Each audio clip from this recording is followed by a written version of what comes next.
Hello and welcome to It's a Fandom Thing. I feel like we're not doing live streams that often lately, so I apologize. Our last one was our Winona Earp live stream, but we are back with a live stream talking about a show that was new to me, Grimm, which ran from 2011 to 2017. And hi, Mal. Real quick shout out to you. And what Grimm is, if you don't know what Grimm is, we're going to probably be spoiling everything. So if you don't want to be spoiled, I mean, this show is old, so I don't feel bad spoiling it. But if you don't want to be spoiled and you're listening or you're watching, then you should probably leave. But Grimm is about Portland detective Nick Burkhart, this is the IMDb description. And remember, these descriptions sometimes are very silly. But Portland detective Nick Burkhart has seen some gruesome crime scenes, but nothing prepares him for the strange visions he begins seeing. Seemingly regular people momentarily transforming into hideous monsters. A visit from his only living relative reveals the truth. Nick has inherited the ability to see supernatural creatures, and as a quote-unquote Grimm, he is tasked with keeping the balance between mankind and the mythological. A reformed quote unquote big bad wolf becomes his greatest and also reluctant ally and confidant. It's not long before his work as a policeman leads Nick to the criminals he once thought were only found in fairy tales.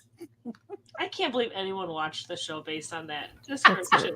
Just so, yeah, dramatic. Well, he's the only thing keeping anyone. Right. Him and his super secret trailer that basically has a giant sign pointing to it with how many people he shows. Oh my god. Yes, most IMDb descriptions are like that. They're really stupid and cheesy, as I've said before, because a lot of them honestly are written by fans. I don't know if you knew that, or written by people will submit them. And so sometimes they'll be really quick and short, which are usually the ones that are probably written by the studios and stuff as their taglines. But then other people write long ones that are always like, okay. But Grimm stars David, I'm going to butcher all of your last names. This isn't his name, but I'm going to butcher all your last names. But Gene Tully as Nick Burkhart, Russell Hornsby as Hank Griffin, Silas Ware Mitchell as Monroe, Sasha Ruiz as Captain Sean Renard, Reggie Lee as Sergeant Wu, Elizabeth Tulloch as Juliet Silverton, and also Eve, or also known as Eve, and then Bree Turner as Rosalie Calvert, Claire Coffey as Adeline Stade. I don't know why I'm going through every single person, but I think that's probably good. Yeah. Yes, and then Jacqueline Tobani as Trubel. I just wanted to also mention that one, and who is also in the L Word Generation Q. That Aaron A, who is on the panel, also was on that episode with me, which that was also a first time watch. So yes. Okay, but before we actually dive into Grimm and you get to hear if I liked this show or hated this show. The suspense. Before we get into that, I'm gonna just ask my panelists what they're into right now in pop culture. So, Aaron, are you into anything? I've been watching a lot of Grimm. Trying to catch up. I've seen it twice all the way through, so I did a third watch. Trying to catch up for this. So I've been watching a lot of Grimm. The only other thing that I've been watching is like totally something that I have no idea even why I started watching it, but it's a show called All Rise, and I know I don't like lawyer courtroom TV shows, but I really like the show. It's really good. I think it's 2 seasons. Is there 2 seasons of it? I think I've just about got caught up because I've been like watching a lot of that. So yeah, it's a really, really good show. It's not like overly dramatic or anything. So I think maybe that's why I'm liking it. Do not give Aaron A anything overly dramatic to watch. Can't handle it. No drama. I am dramatic enough myself. So, Meg, what are you into other than the certain podcast? I was gonna that say, you so there's listen- this podcast. No, I'm Oh just, my god. I'm just kidding. Although not I really. set her up for it. So I have been listening. Enabling. I have been listening to that because it's still ongoing. No, so other than watching Grimm, I haven't, like, I've been sick and I was on vacation for a really long time, so I haven't really been doing a lot of TV watching. But I did start watching A League of Their Own on Prime, the series, and I'm really enjoying it. I'm like halfway through right now, and it's really good. It's I like how it's playing in the same kind of universe as the movie, but it's not trying to recreate the movie or anything like that. So, because I think that would just be a mistake. So, it's good. And then that podcast that I won't name. She'll not it's be a named. fandom thing. Yes, Definitely it. that's all I've been. That's it. That's what everybody's into nowadays.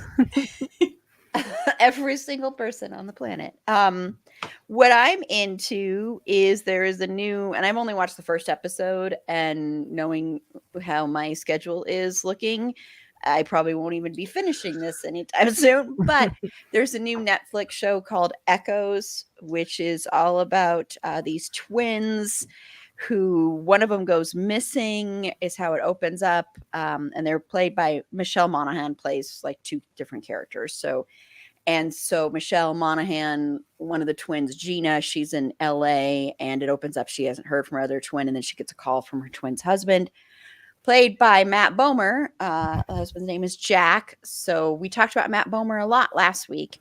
So go listen to White Collar and The Sinner. Say, is this a Ryan Murphy production? No.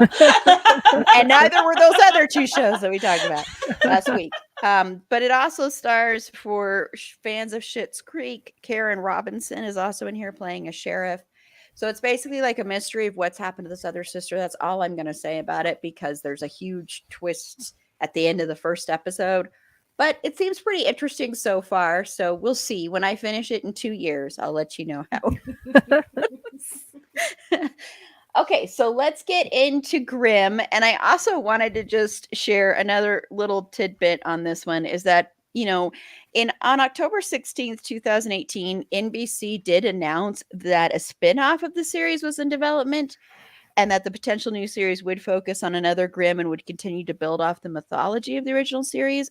But as of June of last year, that was dead. So I'm sorry to bring a downer for my. So sad.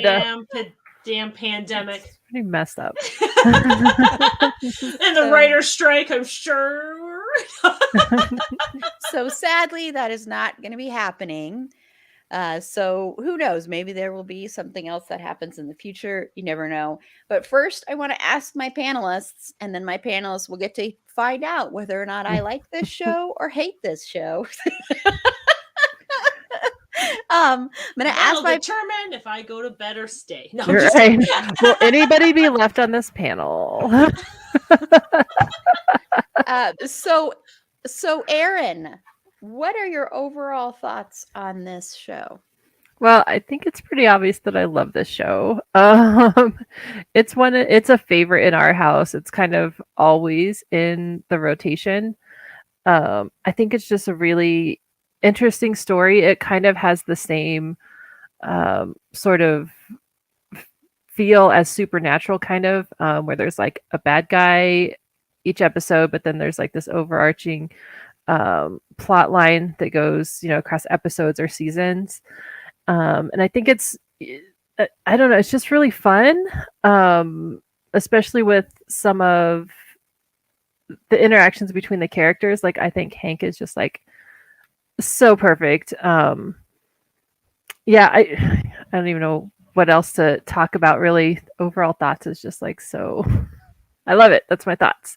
But yeah, I mean, I don't think there's really, I can't think of anything that I don't like about the show.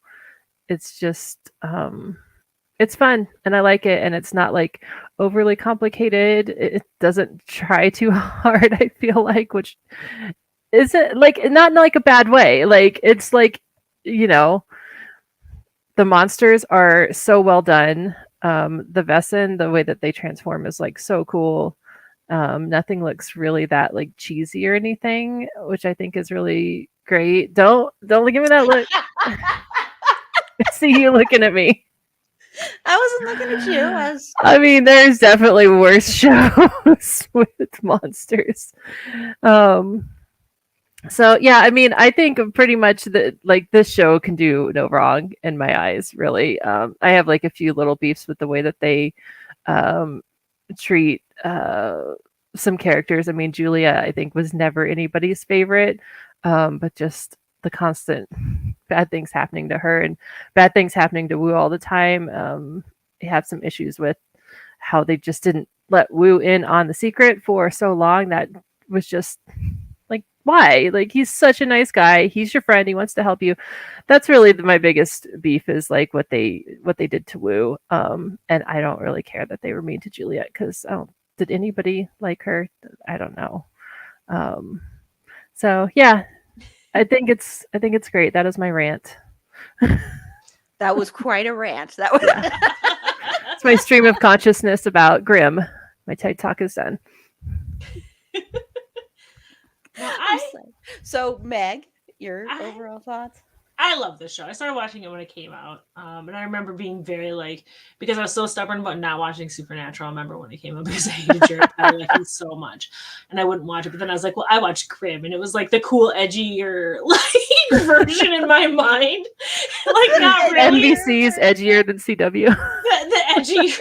Not really, but it was just like it was a little darker. And after I think the first season, it stopped taking itself too seriously. Like it was like it was silly, and I think it knew it in a way. I think the first season it was really like had that same mindset that I apparently did when I first started watching it. But I just like it. I think it's a really interesting kind of take on the Brothers Grimm's fairy tales. I like the little trivia that the descendants of the Brothers Grimm live in Portland. And it was filmed in Portland and stuff like that. And I think the way that they told these stories and the way that they had the Vesson and all this other stuff, I thought it was just a really kind of interesting take. I think it was really fun. I never felt bad for any of the bad stuff Juliet went through because I just didn't like Juliet.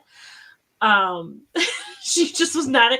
I thought she was really boring, and then she was really cool and interesting when she became a really bitchy, mean Hexen beast. And then she became Eve, and I was just like, okay, like I understand that they wanted to keep her on the show, and I think a lot of that is because she and David were engaged. Like the two actors fell in love and were engaged at the time, so I feel like that played some of it. But after she died, I kind of just wish she had stayed dead, and then she became this problem of like this all-powerful character that can just do anything, and that kind of got a little old for me. But no, I love the show. I don't know. I think I love all the characters. I think Monroe and Rosalie are absolutely adorable. I really love Adeline's whole arc and where she starts and where we end up with her, because I absolutely adore Adeline. I loved her even when she was a villain because I thought she was a good villain. But yeah, I think it's fun. I think it's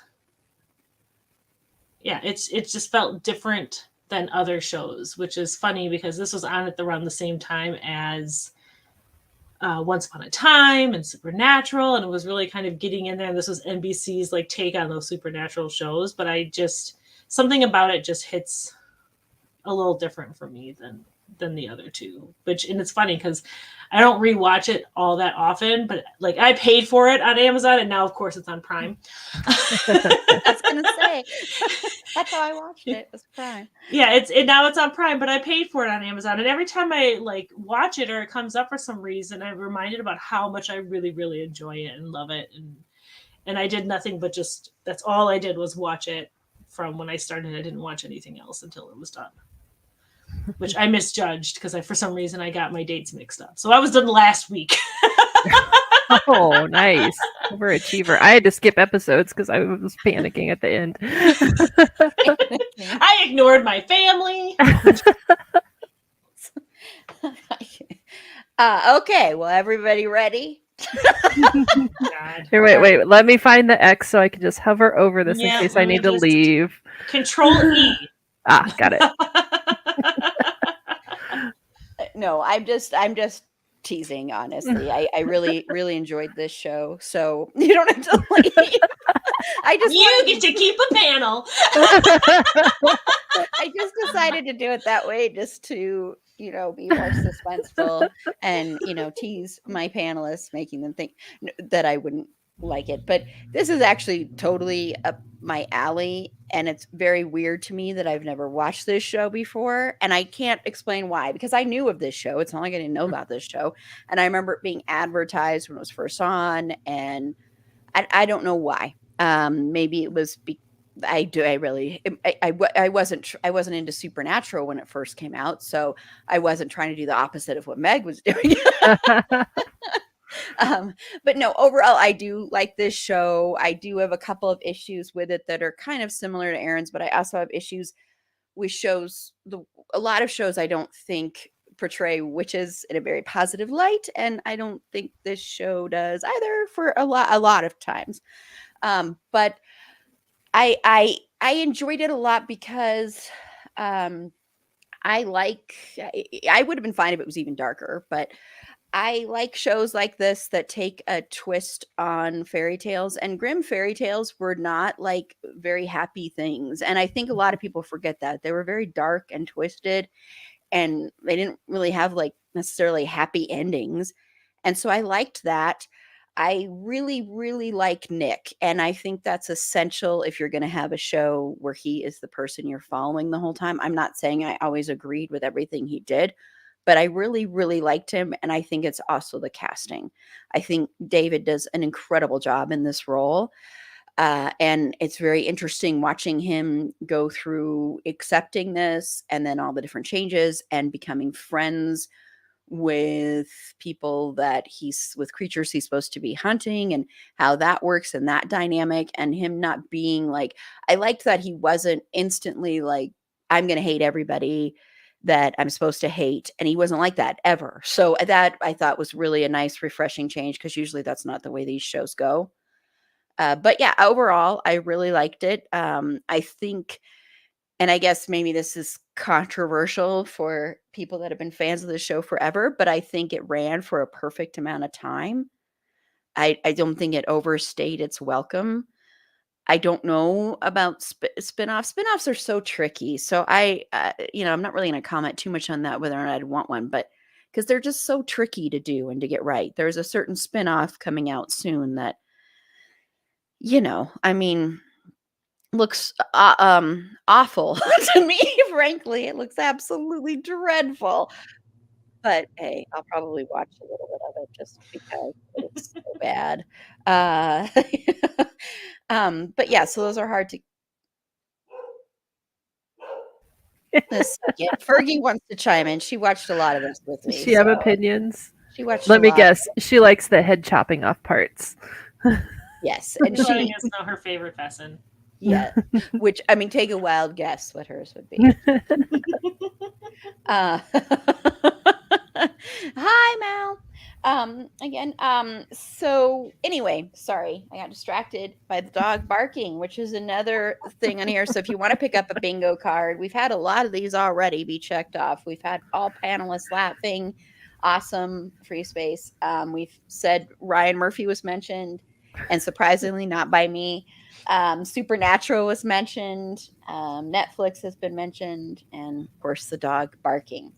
So yeah, so see, now my panelists don't have to get mad at me. They don't have to leave because they can actually, stay. But next, what I want to know is 3 max of your favorite episodes or your favorite overall season, Aaron. So when I was doing this, I realized most of my favorite episodes were in season 3. So I guess that must be my favorite season. Also, I think really all of the season finales are really good. They're like, it's exciting. The action is so good. One of my favorites is the season 5 finale. It's a 2-parter. That was just the tension watching that was crazy because it kind of seemed like that might have been the end and we wouldn't have known what happens. One of my favorite episodes is the one called Blonde Ambition, and it's one with Rosalie and Monroe's wedding. And I think Rosalie and Monroe are just like the perfect couple. They're so sweet, and I'm so happy that they got married, despite just total chaos breaking out at the wedding, which was just kind of funny. Yeah, it just like good for them, and I'm so sad that they like their honeymoon got ruined, but they did eventually get to go. One of the other good ones I think is the Christmas one with Krampus, which is also in season 3. That's just like I love Krampus, so anything Krampus related, I'll take it. And then let's see. I don't know how many that was, but I'm going to do one more. In season 5, episode 10, Map of 7 Nights, it's the one where Monroe's uncle shows up with the new set of Grimm books. And we get to see Monroe like with so much emotion. And it's like heartbreaking. And then he's got so much passion and he's going to like avenge his uncle's death. But then also it's really exciting because like they find more keys, they figure out what the map is. Like it's just such a good, like really exciting episode. So I think that covers, actually, I think I got all of mine in. Besides one more of just one of my favorites is whenever Trouble's first episode, because like I love her so much. Yeah, I had reservations about Trouble when she first showed up, but I was like, nope, this was a great addition. Yes, like, I think super suspicious of her when she first showed up. Yeah, well, like even not even from like in the story or whatever, just as a story thing. I'm like, oh, okay, so this is supposed to be like this super rare thing, and then now there's another Grimm in town and stuff like that. But I think they did such a good job with that. Mm-hmm. So I have a lot, but I will not name all of them. I have a lot, and I'm so shocked that Erin, you didn't actually take hardly any of them. Yes.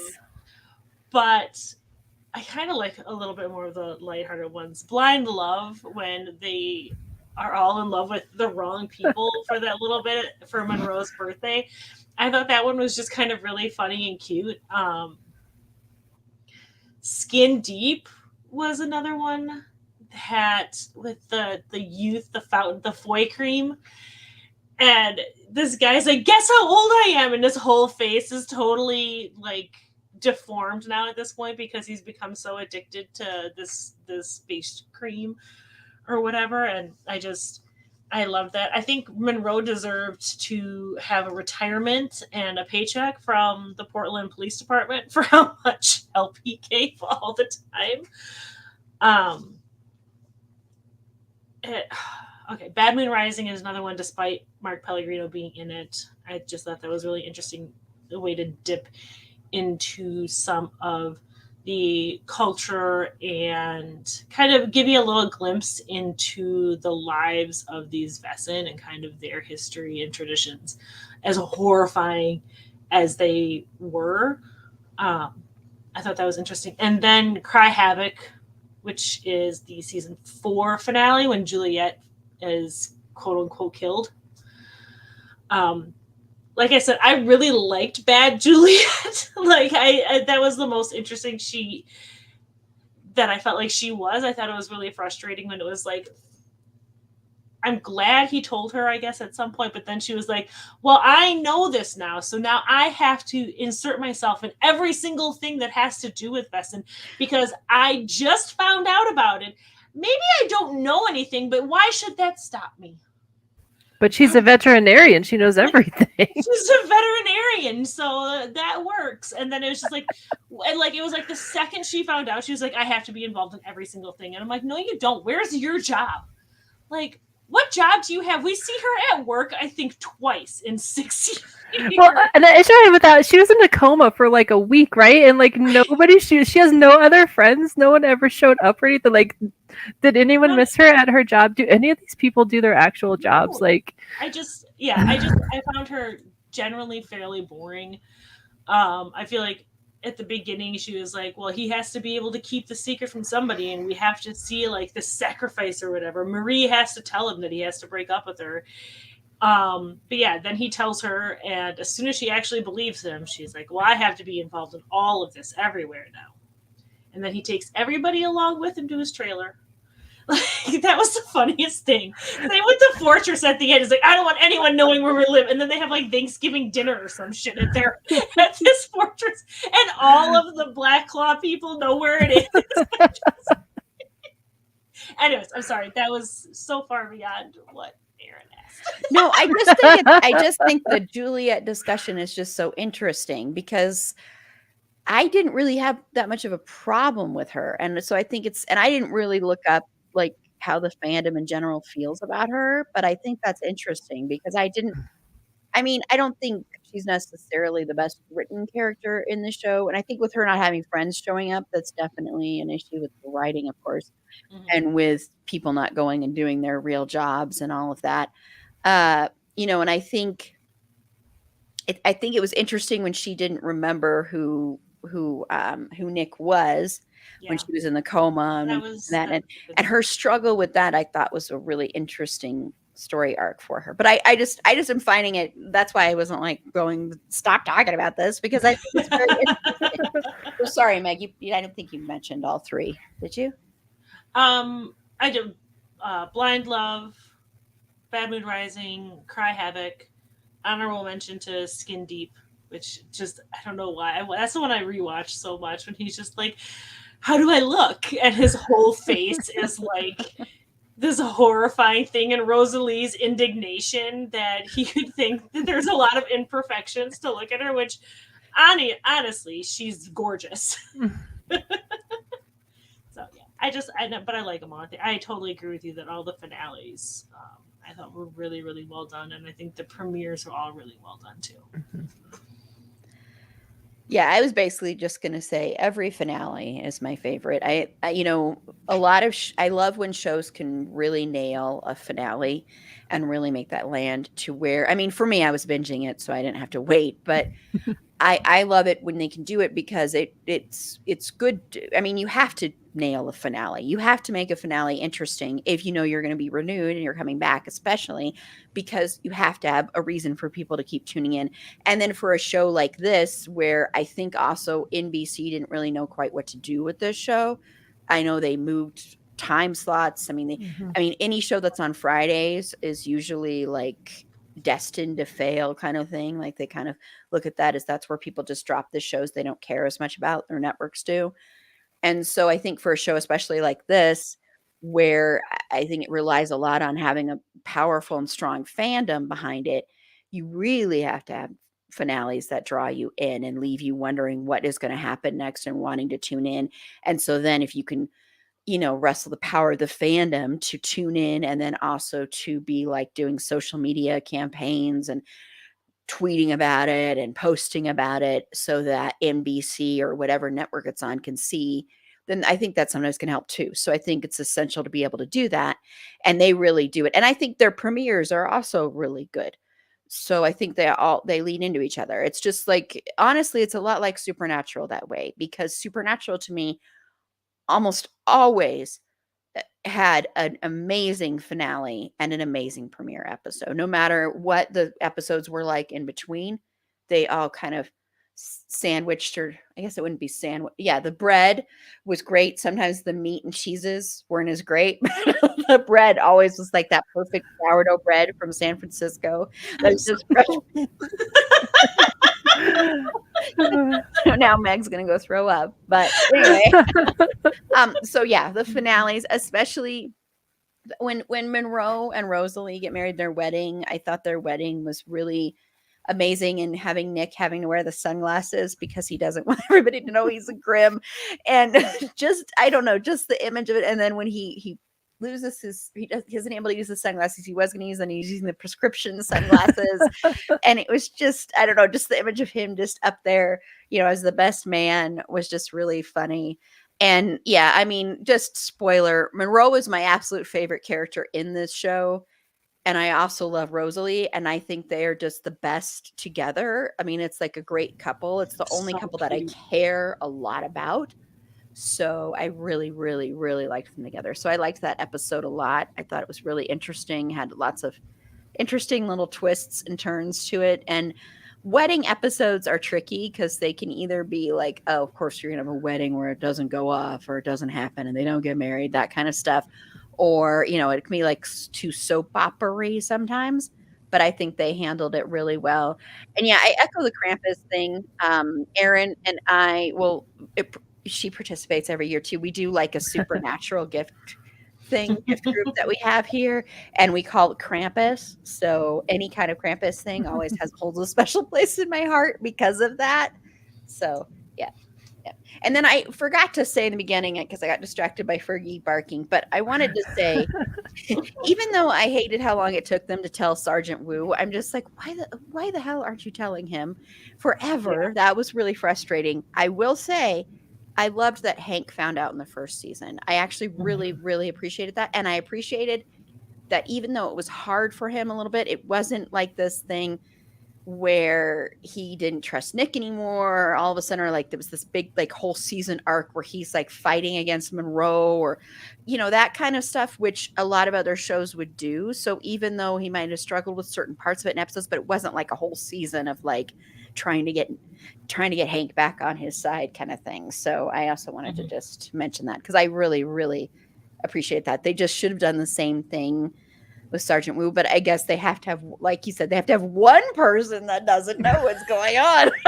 One person in all of Portland that doesn't know where the trailer is. I swear to God, Wu could have been turning into a werewolf with that lycanthropy thing, and they're like, well, maybe we shouldn't tell him yet. Let's protect him. Like the man is poor guy. That happened after he knew already, but they're like, maybe we shouldn't tell him to protect him. And meanwhile, he's in inpatient psychiatric care because he thinks he's losing his mind. How did you think that was a good idea to keep lying to him at that point? Yeah, at that point, like, how's that better? Just tell him that he's not crazy. And I think they did something similar with Hank, where Hank was so nervous and scared he was like shooting into his closet and stuff like that. But I 100% echo appreciating that Hank was in on the secret pretty early. I think earlier than Juliet, maybe. Oh yeah. Mm-hmm. And how he just trusted his partner in a lot of ways too. And I like how they played that, and I really actually like the friendships especially between the men. And then I think they're all really good, healthy friendships. I love Monroe's exasperation. He's just trying to fix his clocks and eat and play his cello. He just wants to wear his sweaters and be happy. This Grimm keeps calling, asking for his help. Like it was, but I love how he stood up for Nick and his relationship with Rosalie, not only to his parents. Oh, there's another one of my favorite episodes is when Monroe. I don't know the name of it, but when Monroe gets kidnapped by I can't even remember the name of it, but basically Vessin KKK. Mm-hmm. And he is just like, my love for my wife is pure. This is awful. And I think that was so well done. I really like Silas Weir. I can't remember his name. Mitchell. He was in Prison Break, and he was amazing in Prison Break. So it was such an interesting shift to see him go from his character in Prison Break, which I also was obsessed with when it was out, to this really soft-spoken, nerdy dude that I would just want to hang out with and listen to him like go on and on about his clocks. I love how nerdy he was at the beginning, but you could like these little hints that like he was like a bad boy in his past, but now he's just like wearing sweater vests and fixing clocks with this like nerdy little glasses on, and it's like he finally saw Mr. Rogers at the age of like 30. He's like, oh, this is who I want. This is it. I'm gonna be a vegetarian. I'm gonna just fix my clocks. Oh, I love him so much. Vegan salmon, and then meet Rosalie, who also has a really interesting past that we get hints of how bad it was, and she just calls it her bad time. And they're just such a great couple. Yeah, they're so perfect for each other so beautifully. Yeah, they're very sweet. They're very sweet together, and kind of really. I mean, I love Monroe. I think. I mean, I could do a whole episode just talk about him, because I loved him from the beginning. And I think what's interesting about him is you're set up in the first episode because, the first episode is basically like Red Riding Hood kind of take there. And they're trying to find the big bad wolf that's little kids. And that first shot when you see him and you see the kids walk by and he turns and he's sniffing, there is that part of you when you first see him. I'm like, oh man, he's creepy. But then like you meet him in 2 seconds, you're like, no, that's not true. And it's interesting watching him struggle with the fact that, he is so protective of his pack basically, but also wanting them to change and to not do anything bad, but also being very protective of them and not knowing always which side to choose. Like, should he be working with a Grimm or should he not? And dealing with the fact that some people feel like he's betraying them by working with a Grimm and all of that. I thought that was really an interesting struggle that he continues to go throughout the whole series. Sometimes it disappears, sometimes it comes back. But he genuinely cares a lot for Nick, and Nick genuinely cares a lot for him. So yeah, I did appreciate that a lot. Yeah. So, but I want to know your overall thoughts, Aaron, then on Nick as a character, and then the whole Grimm legacy and everything. Yeah, I think Nick is great. I think it's one really great casting, but yeah, this lineage of the Grimms coming down from these 7 knights is just really cool, and like all the old books and all of the things being passed down. Now there's a dog making noises over there. He was asleep. Yeah, all of the old books. Okay, I have an issue with the trailer. Can we talk about the trailer and why they have all of these old books in this trailer, just like waiting to be burned down by Juliet or by God knows who, because 700 people know where this trailer is at. No climate control, right? Like, why have these books not been digitized? Like, right. Can you not take pictures or scan them or do something like? And why do you have to drive to the trailer? If they were just on a hard drive, you could just like access them. Just carry a USB with you, right? Like, it's like this is like a 6-season advertisement for iPhones. You couldn't have put all this on your iPhone. Anyway, that's my beef with not scanning the books. That's my biggest issues with this show. It's like, why did they not scan these books? And then, of course, they got burned down. Anyway, where was I? In a minute, I'll go close that door. Can you hear him making like growly sounds? He's stretching. No, I can't. Okay, good. When he wakes up, he stretches and he makes all these gremlin sounds. I'm talking about the dog. Mal's probably like, "What are you doing?" Anyway, she has over there the poltergeist, the ghost baby, the ghost baby from San Diego. Right? No ghosty things have happened recently, so maybe he left. I don't know. Back to the Airbnb to haunt some other people. Right. So I don't know where I was. I went off on the tangent. Digitizing. Your thought. Yeah. So yeah, no, I think Nick is great, and I like the struggles that they put him through, but nothing is like too much for him to handle, really. I think that's one of the differences between this and Supernatural. Of like, I don't know, Supernatural is just like a way more emotional show. For some reason, there's very few times when like Nick gets overly emotional, besides like, when his mom dies, or when his aunt dies. He, poor guy, had to watch Juliet die twice. But yeah, I think he's just great. And the whole Grimms, and I really want to know how many other Grimms there are. I think that would have been a great thing to show in the spinoff. Just like stories of other Grimms, because apparently like half the world is vested and we don't know all of Portland. No, I love how they always So- chalk it up like, well, it's Portland. Of course things are weird. Right. Like, that has been like this big reputation that Portland has. is a bunch of Everyone weirdos. in It's Portland. not Florida. Right. Oh my God, what kind of crazy Vesson live in Florida? Imagine if this was in Florida and Nick just wore nothing but tank tops and his little badge around a chain the whole Oh time. my God, it'd be so and good. And board shorts. Like, he's not like other cops.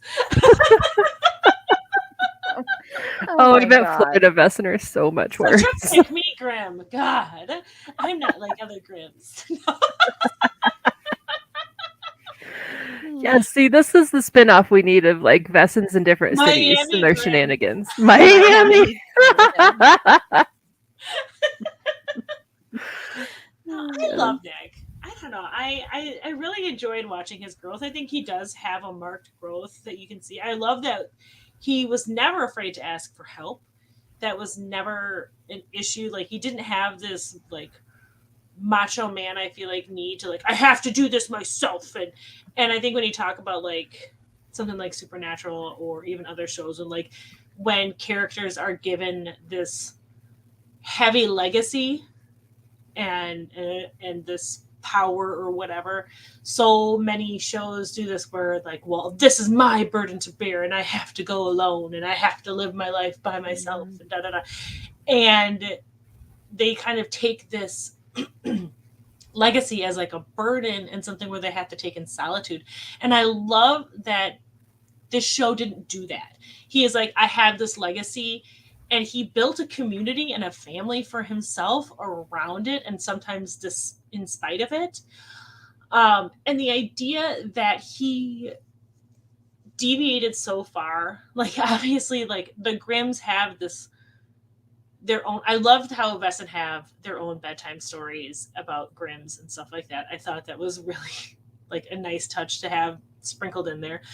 But their reputation is such that if you see one, that's certain death. And the way that he was just like, well, I'm not just going to do that. I'm not just going to kill people. And kind of stuck to his own convictions and his own sense of honor, even though it made his life a lot more difficult, both as a police officer and as a Grimm. I really appreciated that. I love his friendship with Monroe. I love his friendship with Hank. And I know I know that it's not something that we haven't talked too much about it yet, but I really love his relationship with Adeline. I loved watching that grow. I loved, and you could see his growth. Like when Juliet becomes a Hexen beast and he can't get past it. But then you watch him grow and change and able to accept that as something that happens when when her suppressant wears off and she becomes a Hexen beast again, and his maturity in being able to deal with it. But I love their legacy. I love the whole idea of the Grimms and the legacy. And we got a taste of how many they are from those books that Monroe's uncle, I think Felix, brought. And those books were like the family trees of all the Grimms. And I thought that was really cool. Yeah, now I'm only picturing Florida Nick. I just picture blue bots and like muscle tanks. I don't know why. Right, they're all at the beach and they're just so hairy. I just liked it. Yeah, and I love him and Adeline.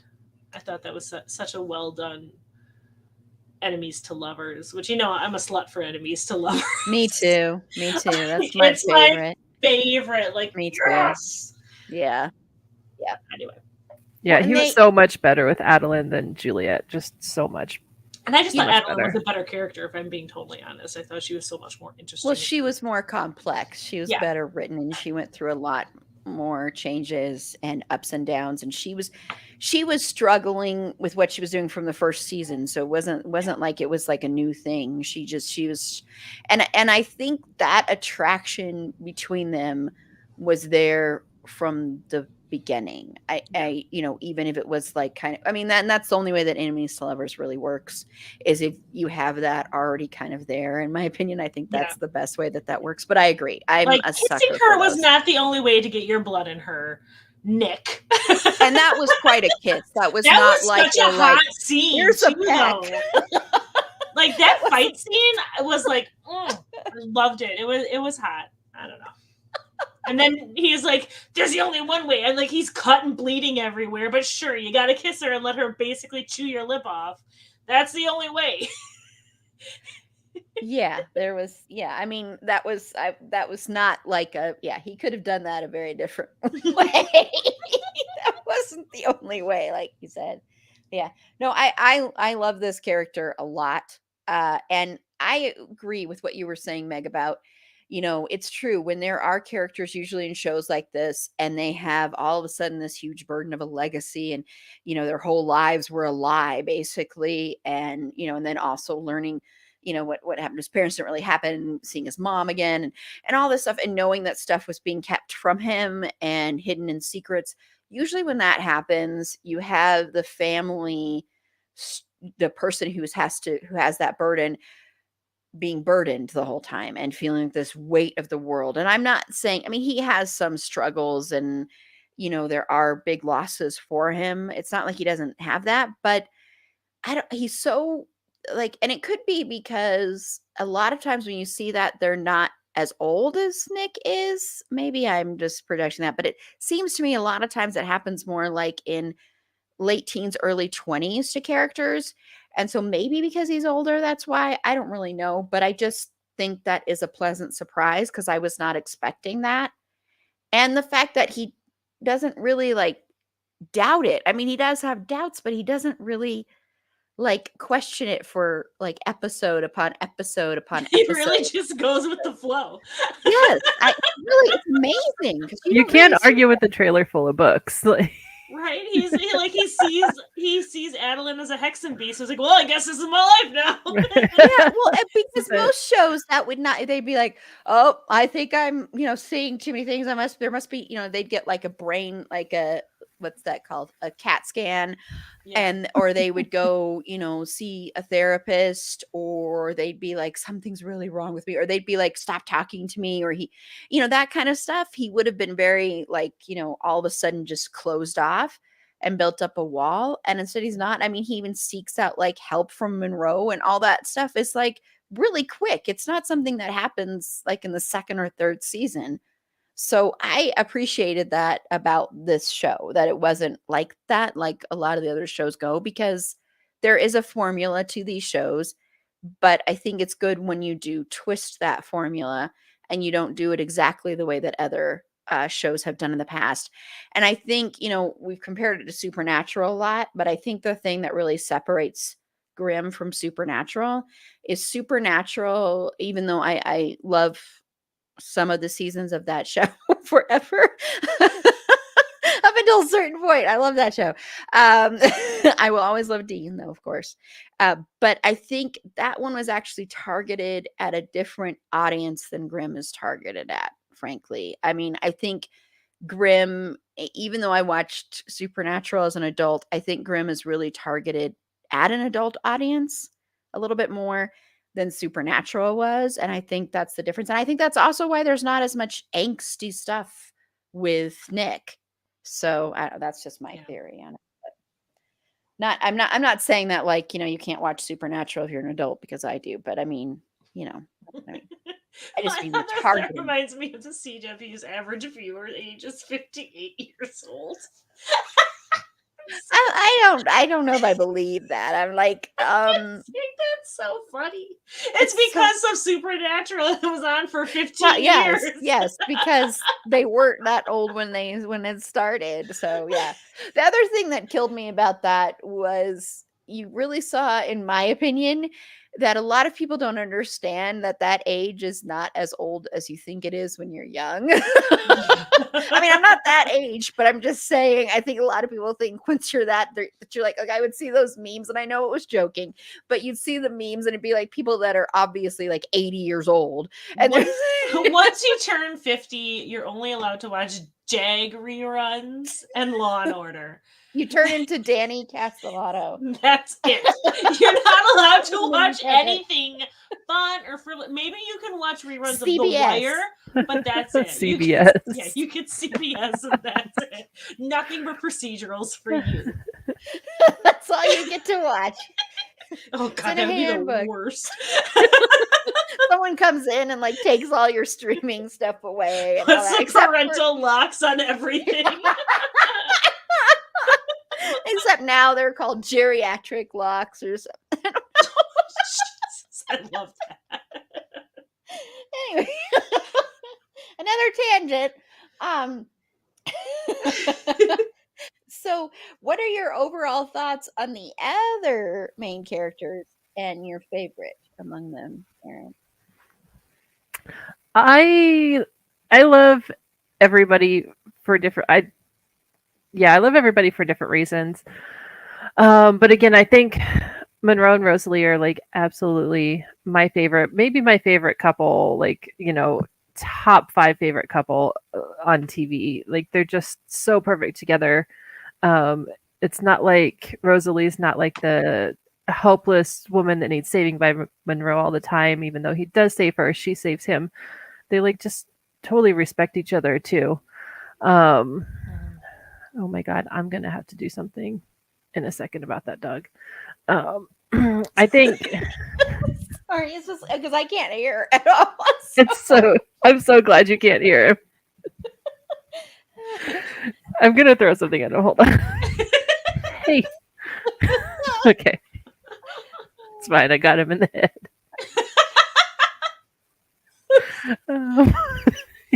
Okay, it's fine.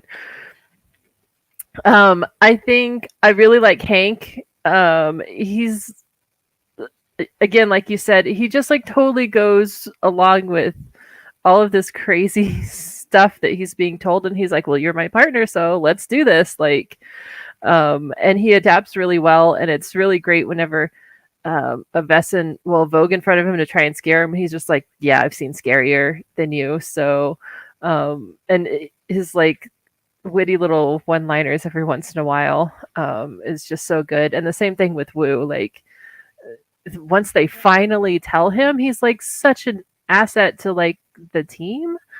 And he's a really good cop to start with. So I don't know why they didn't bring him in on this sooner, because they were having him work all these cases with them and not telling him the deal. But one of my other favorites is Trouble, though. I think I really love her story of like, I don't know how she ended up in the foster care system and not knowing that this was, you know, her legacy and her life, and thinking she was literally just insane, seeing these people, and every time she'd see one, they would try to kill her and not knowing why. And then again, totally just like accepting this really quickly and adapting and getting on board with it. And finally, not everything ending with like the books, like every story ends and then I cut off their head.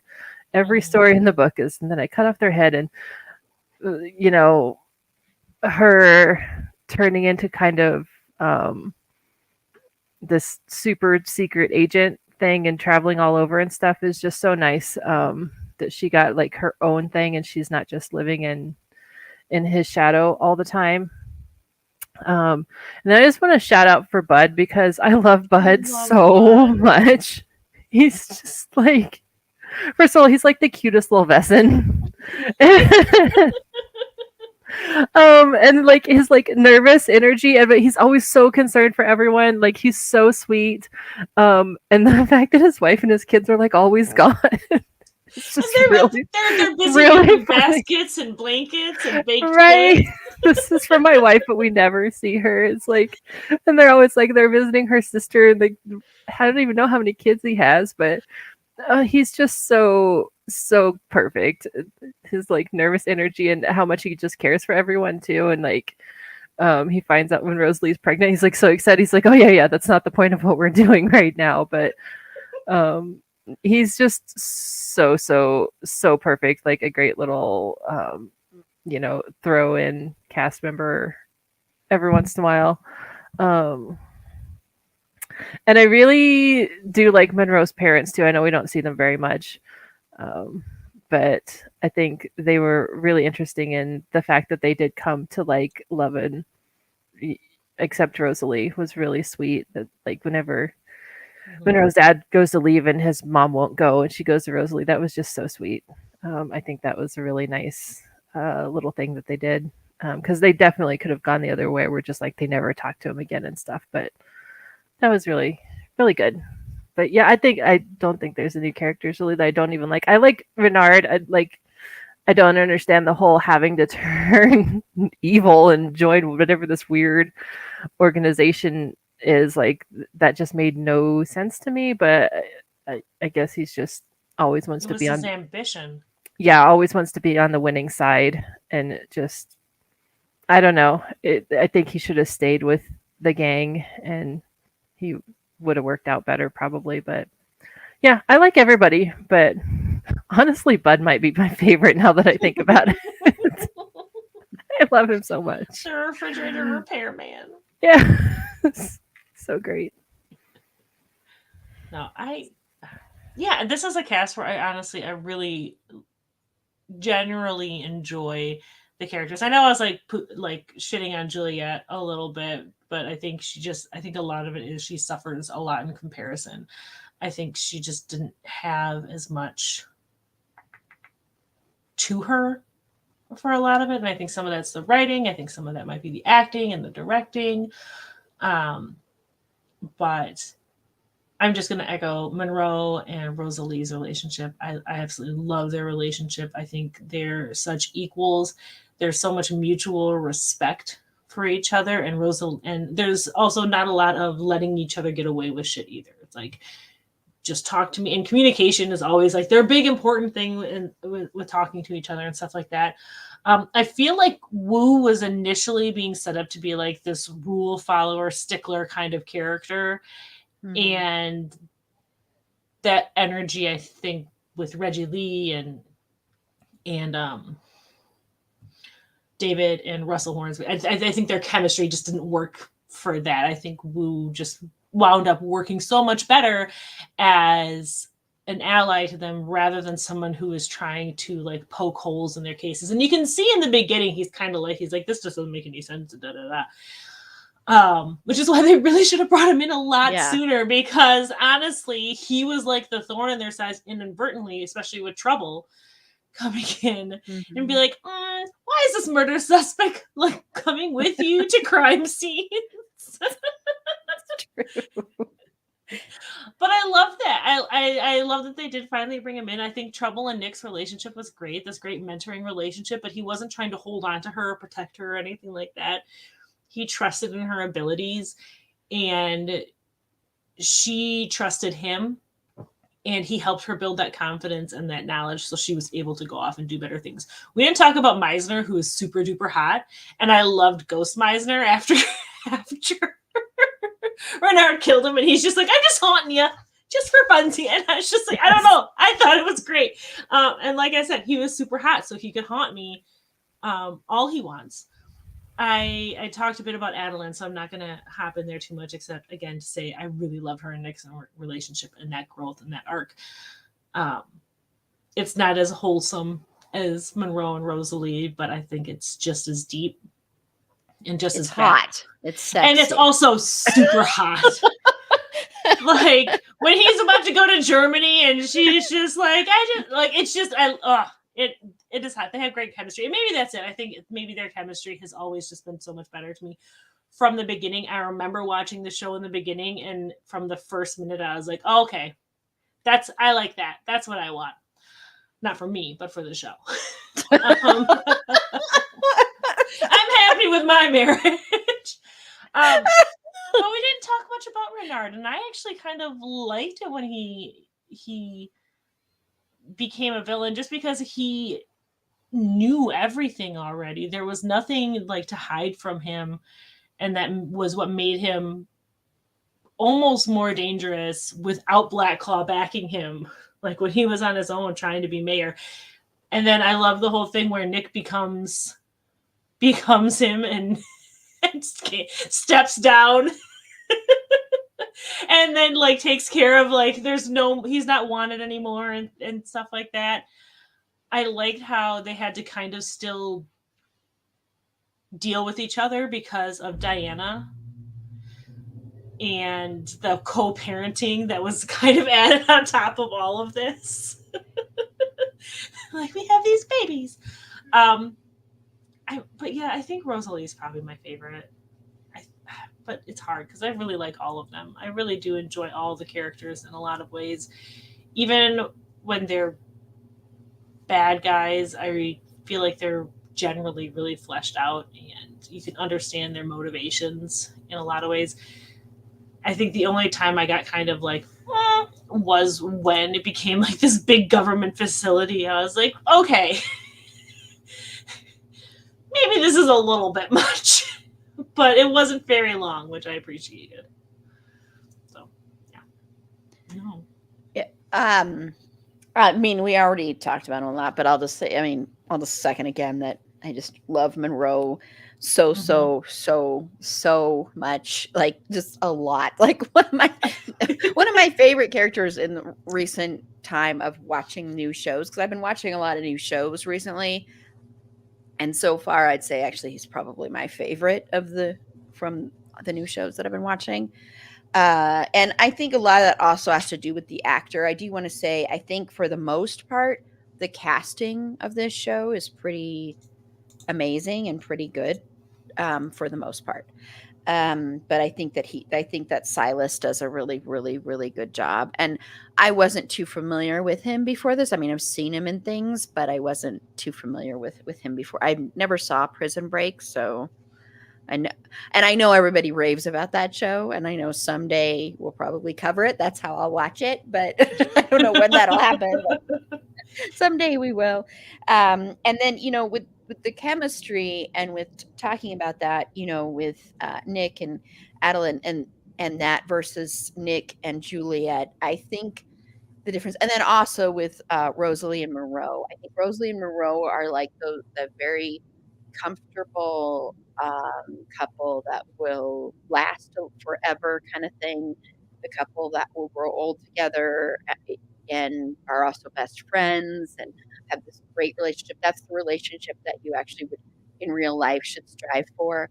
And I think with Nick and his relationship with Adeline, I think it's more like that hot, steamy desire. There's a different kind of desire there for each other, and they're really sexy and hot together. I'm not saying that like Monroe isn't attractive or that Rosalie isn't or anything like that. It's just like this different kind of thing. It's like this, up against the wall, kind of thing. It's, like that hot kiss of people that supposedly hate each other. Spike Buffy, if you will. Yeah. No, that's a very good comparison. It's like the adult version of that. Like the adult, like Nick is the adult Buffy kind of thing.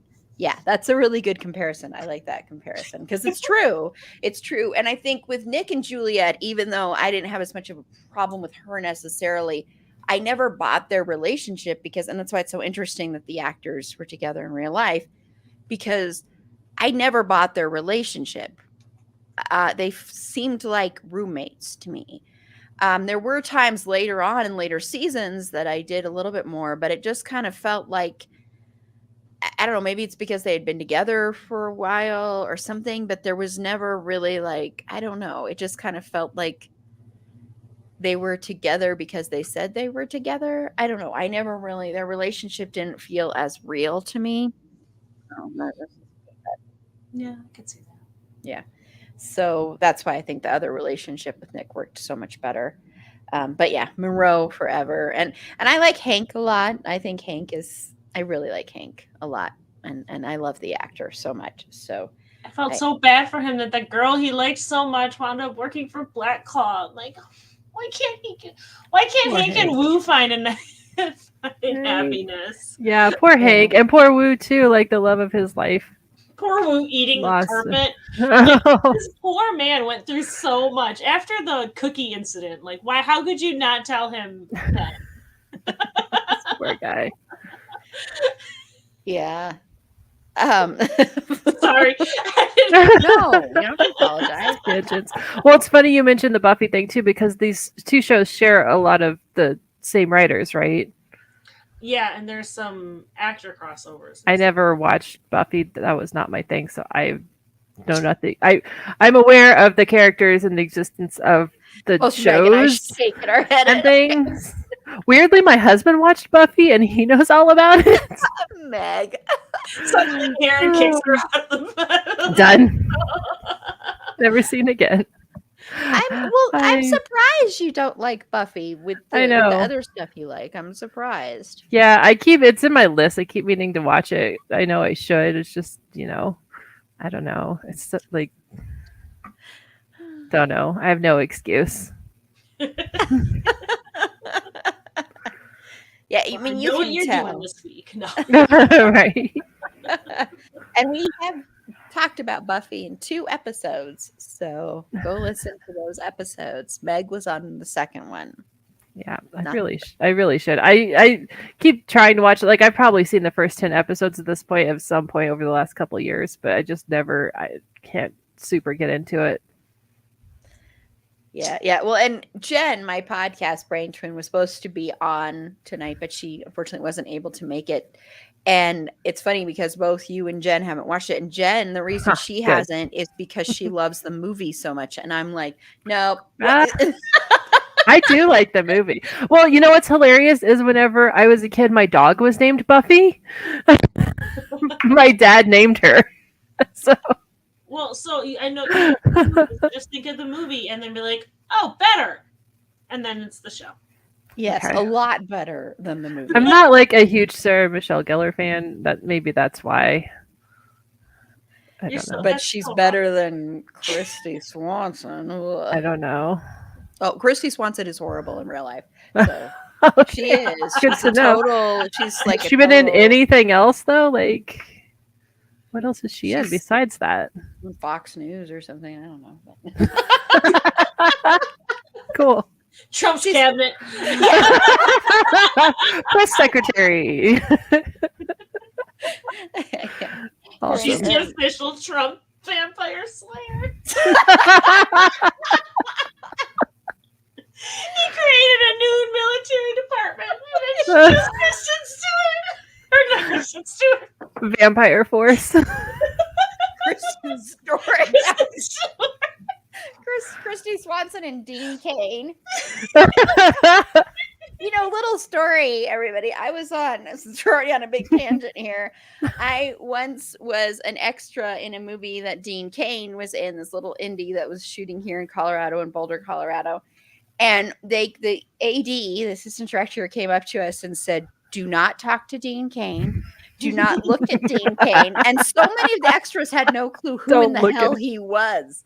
And so, when he came on the set, we were joking with each other. Oh my gosh. That's why they did it. So he would feel like it was an order that people couldn't look at him, and not because no one had any idea who he was or what he was doing there. It was so funny. It was really funny. But anyway, okay. Well, back to Grimm. So, Aaron, what is your favorite supernatural being? I actually really like the Hex and Beast story, I guess, and the Zauberbeast. I think that's really interesting. I know you had mentioned like witches, and I don't know. It just seems different to me that they're not straight classifying them as witches. Mm-hmm. I think it's really interesting the abilities that they have, and I love like Diana and her abilities and how they're different than everybody else's, and that she's obviously special. So I think those are some of the most interesting to me. I think there's just like such a wide variety. I can't think of his name. Bonaparte, the guy in charge of Black Claw, is also like a different kind of Zauberbeast, which is weird. It's like, huh? He's full-blooded Zauberbeast, which is really rare. Yeah, so just like that, they all have like kind of different abilities is really interesting. I do think it's kind of funny that the Bauerstein are a lot of the times cops. which is freaking hilarious. Yeah, and like it seems like I don't know if this is deliberate, but like they all seem to have like kind of their own little thing. Like, yeah, those are cops. The Hoonjagers, a lot of those are just like the Black Claw minions. And there's like seems to be tons of those because they keep getting killed by trouble. Um, like I said, Bud is just like the ice beavers are just like so cute. Now they're all of them are so nervous when he's at his little meeting with like all of them together, and they're all like, oh, they're all like so nervous. And yeah, in the lodge, like it's like kid, Little beaver lodge. like a little beaver dam. I love this so much. It's so good. How like nervous they are. It's just hilarious. Oh, it's so good. And also, like, I know it's not a Vesson, but I do really like the lycanthrope thing with Wu, and I wish we would have got to see more of that and him gain control of that because I think that would have been interesting. Even though he's not like Vesson really, but I think like that like happened and then just nobody talked about it again. It was weird. I don't know. He had his little thing happen a few times when he Yeah. got upset and stuff, but he never gained control of him. That was a good episode too. That was a heartbreaking one, and I loved the little like turn that they had when this guy's like he's got to get home before nightfall and stuff like that. And it's not him; it's his mom. And I thought I liked that a little bit, but I don't know. Other than the ones you had mentioned, which I like too, I like the Hex and Beast kind of mythology in the Zauer Beast, but I love the Fuchsbau. Little fox. I think Yeah. Rosalie is like so cute when she turns into a Fuchsbau, Yeah. but they're also like can also be scary and mean, which I like too. She's like so pretty, and then like her Vesson form is so pretty too. It's awesome. Yeah, I love it. I think it's really interesting, and I like that they're like the wolf and the fox together. I'm like, oh, it's so cute. I'm sad that we never got to see their triplets though. Right? Yes. That's the one thing that really kind of bummed me out. I loved Monroe's nightmare though. He kept having babies over and over and over again. And he's like, I don't know where to put these anymore. But another one I really liked was the Naiad. And we didn't really talk about the mermaid one, basically, from the One Night Stand. I thought that was a really interesting and kind of heartbreaking story where like the male naiads are sterile, so all of their children are actually their children, and kind of how that whole storyline goes. I also appreciated having a deaf character, and she wasn't the bad guy, and I'm fairly certain she was played by a deaf actress. But yeah, those are a couple that I really like. But there's so many. There are so many Vesson. The glowing blue alien ones too. That was just the weirdest thing ever to me. But and the bird that like the goose or the bird with the golden egg thing was so gross. So weird. It was so gross, but I can't remember that actor's name, but I like that actor, and she's in a lot of like one episode roles and stuff, and I think she does a really good job with it. But yeah, otherwise I'm just gonna start like going down the list because I thought they were really cool. I liked the Vesson. I thought it was really interesting. I also love that there's two different stages of voguing, like either they can vogue so just each other can see it, or they can like go full vogue so the whole world can see. And the preacher guy who was doing the revival tent and fighting Satan, that episode that episode made me kind of like really broke my heart too, because he wasn't doing anything like wrong necessarily, but his that was a whole other thing that made me sad though. Anyway, I'm done until I interrupt Aaron. Either one. Pick which Aaron. One of them. I like the blue bot because you know what's funny is I actually am not always a fan of werewolf stuff. I'm very picky about that because a lot of times I think it's kind of, I don't know. There are some, like, I love the movie Wolf. with Jack Nicholson and stuff, and there are a few others, of course, Werewolves Within. But with the werewolf thing is not always one of my favorite mythologies, and I know these aren't werewolves, but they are. I mean, it's the same kind of thing, and I just think they're a lot more interesting. And I do think, I mean, I did kind of laugh and roll my eyes really early on when Aaron was talking about how realistic and how good the special effects are, because there are times where I was just kind of like, that's so cheesy looking. But I Oh my god, I understand. love it. But I understand because of it being a television show and the budgetary constraints and all that stuff. So I give it a pass for that. But that's why I had to kind of laugh. But I don't think like when Monroe changes and when some of them are really interesting because it's not like a full on their whole body changes. A lot of it sometimes is subtle in a way, or like just little changes to their facial features that I don't know. Sometimes they're cute, and I don't know. But those ones are my favorite because it's probably the first time that I've ever liked the werewolves the best in a show that has various different supernatural beings. So Yeah, the blue buttons. I'm sorry. I felt like it was a given that we all love the blue buttons. Yeah. I love when Monroe's parents changed too. That was cool. Yeah. Seeing his mom, his sweet little mom.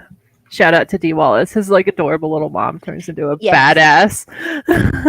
I love Dee Wallace. Go listen to our San Diego Comic-Con coverage for a brief little interview with Dee Wallace, who is the sweetest person in real life. She is so sweet. Really sweet, down to earth person. I like all the really cute ones, like the ice beaver and stuff, and like the little like mice ones. Yeah. Not the rats. The Rat King thing was weird and scary. I was not a fan of that. But like the little mice ones and the bunnies and stuff like that, and I'm just like, oh, the bunnies were not very good. Oh, sorry. Bunny's the most terrifying of all of us. Well, I'm just saying that because I don't know. I know you don't like bunnies. I'm saying that because I don't like bunnies. I'm not saying that as an insult to you. The worst one was the blobfish one. That was funny though, because everyone's like, "Oh God, no! Please don't do it. Don't do it! Don't do it! Don't get emotional. It's fine. Don't worry about it." Even Rosalie, who's so nice to everyone, was like, "Please don't do it." Oh, and the Muse one. That one was an interesting one too. When she like just started making out with Nick.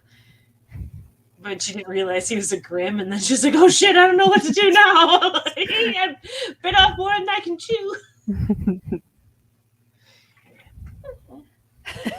Okay, well, I want to know what your thoughts are on the series finale. Did you like the way this show ended, Aaron?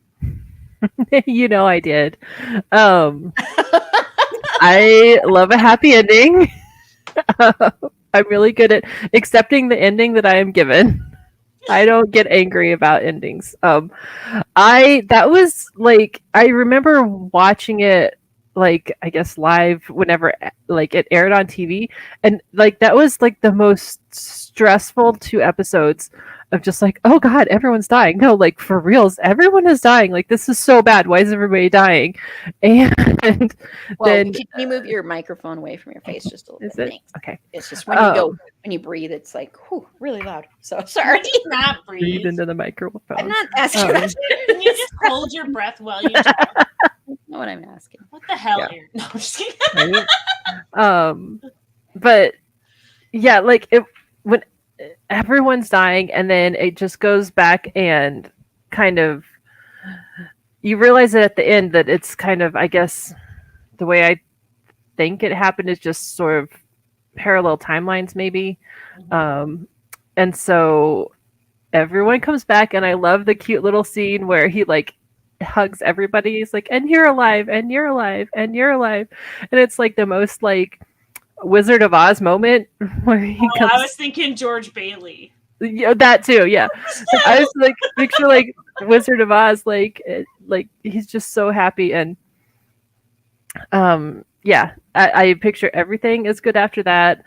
The last scene where it's like 20 years down the line and stuff was interesting. I appreciate that they rebuilt the trailer and have a computer in there. That was very helpful. But then we don't even get to see the triplets, which is so rude. But yeah, no, I think it was really good, and I'm glad that not everyone really died, because I probably would have been very upset by that. So I think it was a great finale. I'm glad they wrapped it up like that, even though it was a half season. I think it was a really good season. Yeah, I think they did a really. I think the final season. I think they actually did a really good job with a lot of it. I loved the series finale. I thought it was great. Yeah. I also agree that it's a parallel timeline situation. I think I would have been. I think they did a really good job in having everyone die and have this whole situation, but and then Nick going back and making a different choice, basically, and letting his legacy and not making the selfish choice is what kind of put him back. I think it could have been so easy for that to have been like a cheap, he was just dreaming the whole time. But I like how they did it, and it didn't feel like that. I remember watching it live and I would agree. I was so stressed out. I was like, oh my God, they killed Hank and Lou and it was just like, and it was breaking my heart. And then to have Diana be like, Nick and I want to go with him. We want to be with the Destroyer and stuff like that. And I'm like, oh my God, babies. And I love it when he came through the mirror and everyone's like, are you okay? And he's like, oh, you're here and you're alive. And he never really explains it too much. He's just like, I'm just glad everything's okay. But I really appreciated that with the 20 years on and they're doing the hunting and stuff like that. I appreciate the idea that this problem in this city being solved doesn't mean that the legacy of the Grimms are over. It doesn't mean that a kind of peace on earth situation or something like that. You still have, I don't know if the Royals are too much of an issue anymore. It's like Black Claw came in and took away the Royals as the big enemy. But I don't know. I liked it. I loved it when Diana was like, Mom and Dad are waiting for us, and so are the triplets. But I'm like, why can't we see them? Why can't we see the triplets? I want to see Monroe and Rosalie's cute little babies, even though they're like 20. But I liked kind of how it continued on and built on, like, not to say it, but the family business aspect of it. I know I hate myself even saying it, but we talked a lot about how, like, Marie and Kelly both were these loners who gave up their families, who gave up their lives and stuff like that to do this job, and how much both of them regretted that. And I love seeing at the end, like, Nick starts this journey pretty much alone, but he ends it with a whole family. And I loved, that's probably one of my favorite things about the show, honestly, is once everybody knows and they digitize their records and Nick has a house that he doesn't actually tell anyone where he lives. But I really liked that. I felt like it came full circle. I agree, Aaron, when you said that it felt like it ran the exact right amount of time. I think it finished right when it should have. And I thought it was great. I loved the finale. I was going to watch it again today, but then I got busy. I watched the finale today, so it's pretty fresh in only about 4 hours before we started or so. Not like that matters, but just I liked it. I mean, I like dark and twisted things. I did not like the fact that everybody was dying. I'm not saying I liked that. I was just whoa. I wish they all were dead. I was like, really? They're really going to kill everybody? This is weird. And I really, until you find out that's not true, I'm like, they really are killing every single person. And horrifyingly, in really bad ways. Yeah. So, I mean, But I was glad that wasn't the way it ended. I'm not saying I wanted it to end that way. I was just like, wow, this is taking a really dark turn here to end the show. Yeah, I mean, maybe they tried to cast the triplets and they just couldn't for some reason, and that's why you never saw them. I'm just kidding. I'm just trying to come up with some excuse. But I mean, it is one of those that really wraps it up nicely. I think a lot of the shows we've actually been talking about recently, not all of them, but a lot of them, with White Collar and Winona Earp and stuff, have like really good finales that wrap everything up, but also leave space that if you were to ever revisit, it wouldn't seem weird. It wouldn't seem like you're trying to do something. And they also aren't finales that leave it so up in the air that you're like, what the hell? And they're not so tidy that you're also like, what the hell? So I think it's another one that has a really good finale like that. Like if you were to ever do like a movie or to ever, I'm not saying they necessarily should, but if you were to ever do that, it wouldn't be so out of the realm of possibilities and they wouldn't have messed it up so much that you can't do that kind of thing. So I think it's really good. But yeah, as a first time watcher, I really, really, really enjoyed it. So quickly before we get to our last segment, I just want to know, did you want there to be that spinoff, Erin? Did you want that to happen? I would have wanted to know more information about it before I decided to hate it. Before I decided to hate it. I know I definitely would have watched it. I'm just so like I can't believe they never even told us the concept. Like, is it Diana and Kelly? Is that what the spinoff is? Was that what they were leaving it open for? Or is it like a totally new Grimm? Or is it Trouble doing her jet setting thing, murdering Vesson around the world? Or like there's so many ways it could have gone. So I actually really wouldn't mind it. Even now, even if we could just get like a special or a couple of episodes, like I think, yeah, I would be into that. Meg, did you want? Yeah, I agree. I feel like so much of what I loved about the show, like the concept is cool, the stories are really, really interesting, but so much of what kept me watching were the characters. And I think it'd be tough for me to really be able to invest again. But who knows, if it was following Kelly and Diana, I'd be like, okay, now where are the triplets and where's your mom and dad? I just had the best idea. Sitcom, right? Of Rosalie and Monroe raising triplets in the spice shop. Family comedy. They have to change all their bottles. I would definitely actually just watch a show of Monroe and Rosalie running the spice shop. I imagine that there's some like interesting cases they could get from their customers. Yeah, I think that would be fun. No, yeah, I think the family comedy of raising the triplets, that's what I'm into. It's just making me think of ABC when you had the Friday nights with like Full House. And yes. I don't know why. That's so good. TGI Fridays. Yes, thank you. I was like, what was that called? Yeah, TGI Fridays. Yeah. That would be great. But yeah, I think I would if we were watching Trouble and seeing some of what Trouble was doing when she wasn't with Nick, or continuing on what she was doing, because she's not staying with Nick forever. Like they don't need that many people, especially now with Diana and Kelly, and the triplets aren't Grimms, but they're on the same team. Like that's a lot of what is going on with the Vesson in Portland that they need this many law keepers. But I think it'd be tough to start all over with a whole new city and a new cast and stuff like that, because so much what I loved about the original was the characters and their relation and stories. So I don't know, but I would watch it. I would give it a shot for sure.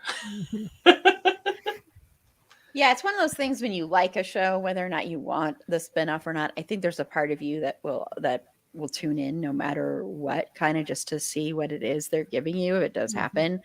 I think for this one, and I think this is the case for a lot of these, I think sometimes with spinoffs, you kind of, have to have at least one or two characters from the original in order to make it work, or in order to make it intriguing. I think if you do like a spinoff and it's just like a whole new Grimm and you don't know who these people, like you go to Florida. No, that is TV gold. I would watch, because But no none one of would these- bat an eye at any of the Vesson shenanigans, because they're like, it's just Florida. But I It's also like the think, least weird thing to happen in Yeah. Florida. I think the least realistic part about any of this show is that Adeline didn't have any more kids, because that woman got pregnant. She did. She All, got pregnant like, so she was- easily. Yeah, she was like, I had sex once, I'm pregnant, and then I had a baby, and then I had sex one more time, and I was pregnant again. And I'm like, Jesus Christ. Hex and Beast are immune to contraceptives. That's funny. Yeah. So, I mean, and who knows? Maybe someday they'll revive this show. I don't think that's going to happen, but you never know. I didn't think a Petition lot of Netflix. things. I didn't think a lot of things would happen, but but I do want to put this out into the universe. There are certain shows that you do not need to do spin-offs of. Dexter. We do not need we don't need a Dexter universe with all the other characters. So you righted the wrongs of the original finale. You don't need to do that. Sorry, but there was news that came out this past week about that, and I'm like, no. I don't And think it's a only because the spin-off. ratings were so good at Showtime. So it's like, I don't think it's a spin-off, but I'm really excited about Rings of Power coming up for. I think you could consider that. You It's think based so? on, it's based on this series of the I universe, guess, I but guess, Would the we count universe. House of Dragons? House of I Dragons. think is so, definitely a too. Spin-off. Yeah, But it's all in the same universe. that's when I'm excited. Not House of Dragons. I don't give a shit about House of Dragons. But I'm No super dragons excited for you. about. No dragons for me. I'm super excited about Rings of Power. So now you know what my next thing is going to be next time I'm on this show. What I'm into. we should. That's an episode idea sometime, talking about spin-offs and stuff, because they've been around for decades and decades and decades and decades, and some are actually better than the original, or they do better than the original. That kind of thing. We should. Meg. What was I'm just kidding. No, that was not me being weird. That was me trying to think of. Oh, I thought that was you being No. like, you're, yeah, right. No, Yeah. it was Happy Days. And then I Happy Days. my Happy whole. Happy Days was, and then they had the spin-off that Joni Loves Chachi or whatever. I wasn't being weird, but like I had a complete combustion in my brain when I was trying to think of something. I was trying to think of a spin-off that was better than the original, and then my brain just melted when I was trying to think of it. So then I realized I'm giving Aaron the dirtiest look in the world. Like, Well, bitch, it's funny. please. And Mork and Mindy was a spin-off of Happy Days. Yeah. And that And was Mork- better than Happy Days. Yeah, I agree. I love Mork and Mindy. But I did never like really that watched show. Happy Days, so when Me I was a either, kid. but that tells you enough that you that tells you what you need to know. Well, Bob Newhart was there. There were I'm bringing up several. I'm There was the bringing new. Bob Newhart like a lot. It happened twice, and that's a lot for me. It's a weird amount. Like the Newhart, because there was the Newhart show. There was Bob Newhart. There was the one. Which one was the one where they had the place in Maine, or the bed and Like- breakfast? That was in like That- the 80s or something, like, or 90s Was or it? something. That was the Bob Newhart show, right? Yeah, I think so. Because Wasn't Mary one was the Tyler Newhart, Moore and one was Bob spin-off? Newhart. Or no? I don't know, but I know there was Rhoda. another. There was a Rhoda was the spin-off. spin-off. Yeah, I can't. How did we get We have 70s wandered- spin-offs? We have wandered so Wow. far. So far. Spin-offs before we were born. Go. Angel was a spin-off, but it was not better than the original. Some people think it was, though. I've heard it is interesting. though. Those people are wrong. Angel Okay, was better good to in know. the spin-off than he was in the original. He wasn't nearly as insufferable. Should do a spin-off about Riley. Bite your tongue. Now suddenly I'm kicked out of it. Coming this summer to Done. the CW. They got to appeal to their 58-year-old audience. And what better way to do it?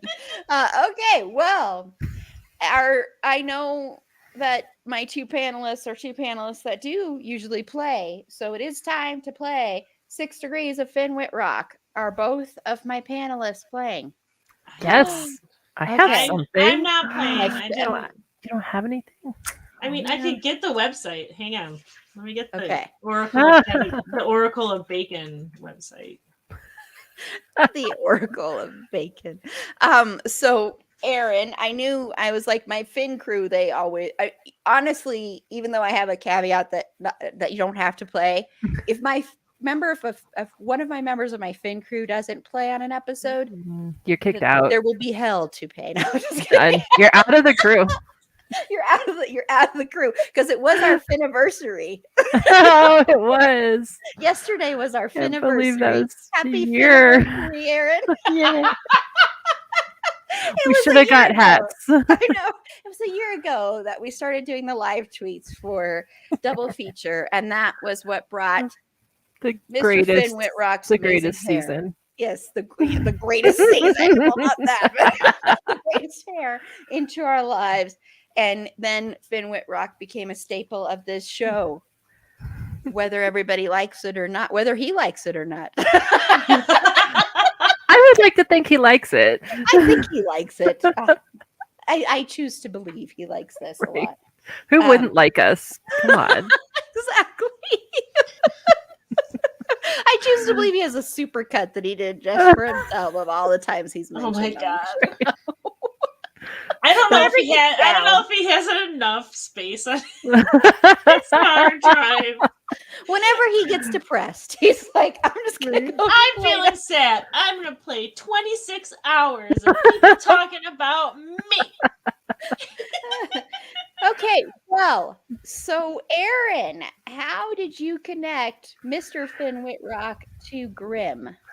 Okay, so we'll talk about one of my favorites, Jacqueline Tabani, who I really love, and she's just like so good in the Elwood, but we're not going to talk about that. She was in a movie, she played Trouble in this. She was in a movie called The Bygone with Jamie McShane. And he was in Gone Girl with Ben Affleck, who was in the fantastic movie Deep Water with Ben for 5 whole minutes. With the snails. Remember, if you're a fan of Deep Water or if you're a fan of snails, head on over to our Redbubble store and pick up It's a Snail Thing in our For the movie about snails, the only movie in history that's ever been made about snails. Except that and Finn's close personal relationship Except that with animated snails. movie about a snail. Oh yeah, that's out. So if you're a fan of that animated Oh yeah, I forgot. That was So based weird. on Deep Water, from what I read. For sure. I've never seen either of these Child's- movies. Snail who dreamed of being a racer. So Meg, did you find one? I did a lot of research. I did a lot of soul searching. I spent a lot of time Soul mining the recesses of my mind, and I was able to make a connection. Sasha Ruiz, who plays Renard, was in The Day After Tomorrow with Emmy Rossum, who was in A Futile and Stupid Gesture with Finn Whitrock. Nice. Whoa, that's a first timer. Yeah, Look at all my research, Yeah. all the work I did. first time one. Woohoo! Woohoo! I mean, I could do another one. He was. Let me just. They're all up in here, man. That was awesome. I love it when it's a first time one that we haven't gotten to before. You're so welcome. I did a lot. Thank you, Meg. I worked Thanks. hard. That's good. Thanks for spending I sacrificed hours and days and weeks and years and months. Did nothing but meditate. No 6 Degrees of Finn will ever top my the Dungeons I and know. Dragons connection. That's my favorite one you've done. That's good. Oh, that was just It was amazing. amazing.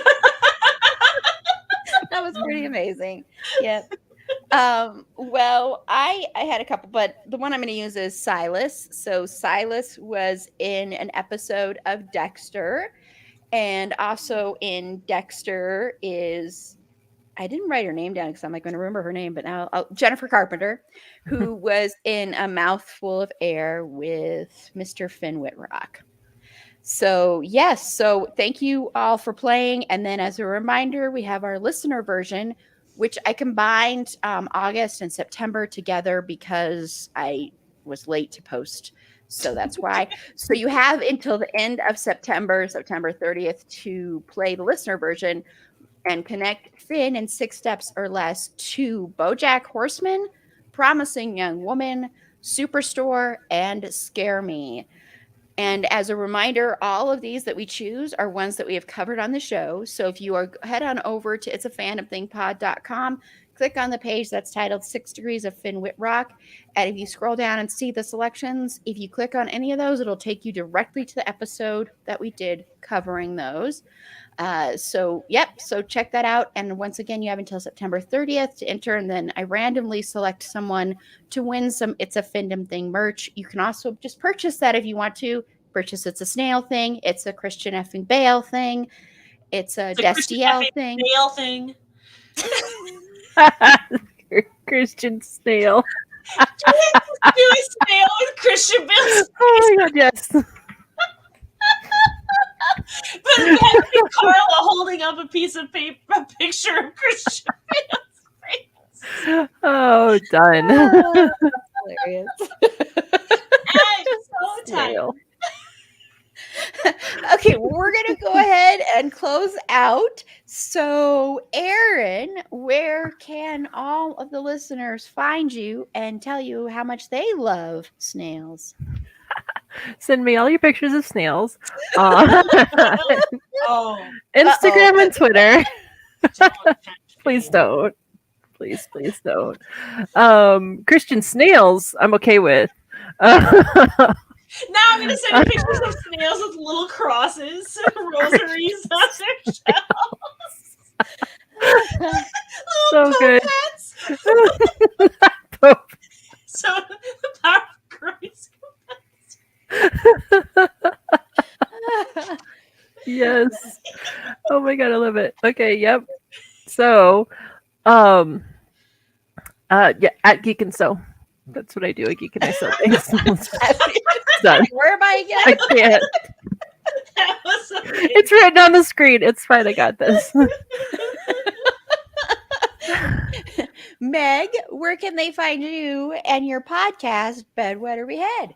They can find me photoshopping snails for Aaron. That's where you can find me if you're looking for me in person. But if you're looking for me on the interwebs, you can find the podcast that I co-host with Carl. And we're coming back after a semi-unplanned hiatus. We are coming back stronger than ever. But you can find our podcast, Bedwetter Behead, on Twitter at bedwedbeheadpod. You can find us on Instagram at bed.wed.behead.pod. You can find us on other blue social media, just searching for Bedwetter Behead. You can email us if you want to, I guess, at bedwedbeheadpod@gmail.com if you have ideas for 3 fictional non-minor characters that you want us to play Bedwed Behead with. She means minor age-wise, not like she fine if they mine. They mine. No, they have to be Miners. They go to the coal mine. Coal miners, but adults over the age of 18. I've been trying to get Carla to do Disney princes and princesses with me, but she refuses, which makes me very sad. Anyway, if you're looking for just me and my bullshit, you can find me on Twitter at Wisconsinac. It is. My Twitter is just me bullshitting, yelling into the ether and retweeting bullshit. You can find me at Wisconsinac, which is WISCONSENNACH. Ta-da! Yeah. Woo! I don't know why I'm clapping. You are good at Photoshop and want to send me Christian snails or Christian fucking snail pictures. Not fucking a snail. Please do not send me snail porn. I beg you. Snail porn. I beg you. Anything but that. No, not anything. Hang on. No snail porn. Just snails that worship Jesus Christ or snails with Christian Bale faces. That's all I want, guys. I'm outsourcing my torment to Aaron. Actually, just do it and then send it to me and tag Geek and Sew. There you go. That's what she does. She geeks and she sews. And looks at snails. Yes. Create a side Snails. account for your snail at Geek and Snail. We really managed to hit all the tangent highlights, guys. I'm really proud of us. I know, we did really well. So Really impressive. and Still under 2 hours somehow. And this is Erin. You can follow me on Twitter at eAprilBeauty. The E and the A and the B are capitalized. Be sure to like the show on Facebook at facebook.com/itsafandom-thing-pod. On Twitter at fandom-thing-pod. No, it's in that one. On Instagram at itsafandom-thing-pod. On TikTok at itsafandom-thing-pod. If you have any feedback, show notes, if you'd like to be a potential interview guest on the show, head on over to our website, itsafandomthingpod.com. Click the contact us button there, and that'll shoot us an email. Or you can email me directly at aaron@itsafandomthingpod.com or our old email address, which still works, but itsafandomthingpod@gmail.com. And on our next episode, which we already recorded, we're going to be talking about Erin A's favorite actor. She's not on the episode, surprisingly, but we're going to be talking about Keanu Reeves, and it was a lot of fun. And on that one is Meg's co-host, Carla, and then Danelle, who is the biggest Keanu Reeves fan, and then Paula. So it was a really, really fun conversation that we had talking about Keanu Reeves. And then also, since this, for people who are listening to the podcast episode, tomorrow is September 1st, and that's when we're opening up our signups for our second horror trivia event, our second annual horror trivia event. And it's only going to be running for 4 weeks this time. And we are going to be doing the first week is going to be 80s horror. Second week is television horror. Third week, women in horror. And then the fourth week is called Devil's Brew. It's just basically going to be a mixture of a bunch of different things in horror. And the way we're doing it this time is it's going to be more like Jeopardy. So there will be different categories that you can choose from within whatever we're covering that night. So for 80s horror, for instance, we're going to have like a category for slashers. We're going to have a category for like supernatural stuff, a category for like aliens, teen horror, comedy horror, that kind of stuff. So it'll be a ton of fun. And like I said, only 4 weeks in October. We are asking for a $5 donation that will go to one organization of the winner's choice. So it's like donating. If you become a Patreon supporter before you sign up and you sign up with the same email address, then that $5 is waived. So there's a little perk there. So just letting you know about that. So by tomorrow, if you're listening to this on the 31st, you will go over to our website. There should be a page that will be titled Horror Trivia Event, and there will be they're called Google Forms or whatever those are called now. I can't remember. And you just fill that one out, and it'll take you. And then for the $5, you can go to our Buy Me a Coffee account, which is also on our website under Support Us. And then just show proof that you did that or use the same email address when you sign up. You can be either in a team of 2 or just one person.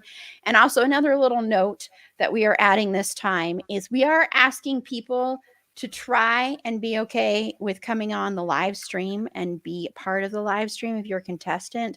It depends though, because if we have a bunch of contestants sign up, I only can allow a certain number of people on the screen. So I might just have them go backstage and come back on, backstage, back on, that kind of thing. If you are completely not okay with that, then sorry, I got distracted.